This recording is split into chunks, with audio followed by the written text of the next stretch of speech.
الحاقة ما الحاقة وما أدراك ما الحاقة كذبت ثمود وعاد بالقارعة فأما ثمود فأهلكوا بالطاغية وأما عاد فأهلكوا بريح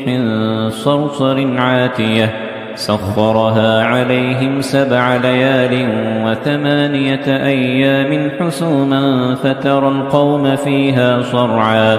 كأنهم أعجاز نخل خاوية فهل ترى لهم من باقية وجاء فرعون ومن قبله والمؤتفكات بالخاطئة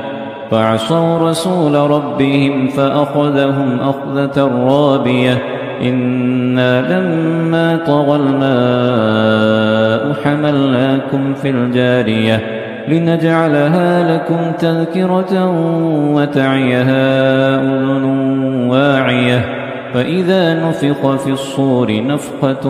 واحدة وحملت الأرض والجبال فدكتا دكة واحدة فيومئذ وقعت الواقعة وانشقت السماء فهي يومئذ واهية والملك على أرجائها ويحمل عرش ربك فوقهم يومئذ 8 يومئذ تعرضون لا تخفى منكم خافية فأما من أوتي كتابه بيمينه فيقول هاؤم اقرءوا كتابيه إني ظننت أني ملاق حسابيه فهو في عيشة راضية في جنة عالية قطوفها دانية كلوا واشربوا هنيئا بما أسلفتم في الأيام الخالية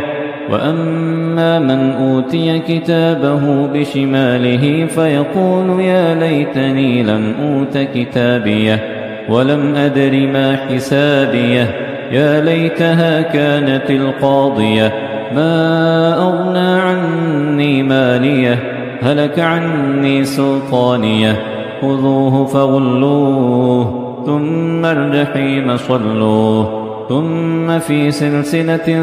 ذرعها 70 ذراعا فاسلكوه إنه كان لا يؤمن بالله العظيم ولا يحض على طعام المسكين فليس له اليوم هاهنا حميم ولا طعام إلا من غسلين لا يأكله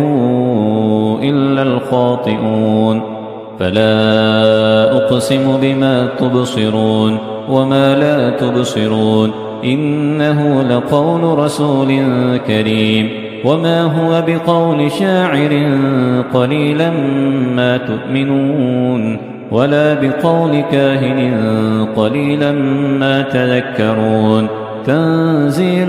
من رب العالمين ولو تقول علينا بعض الأقاويل لأخذنا منه باليمين ثم لقطعنا منه الوتين فما منكم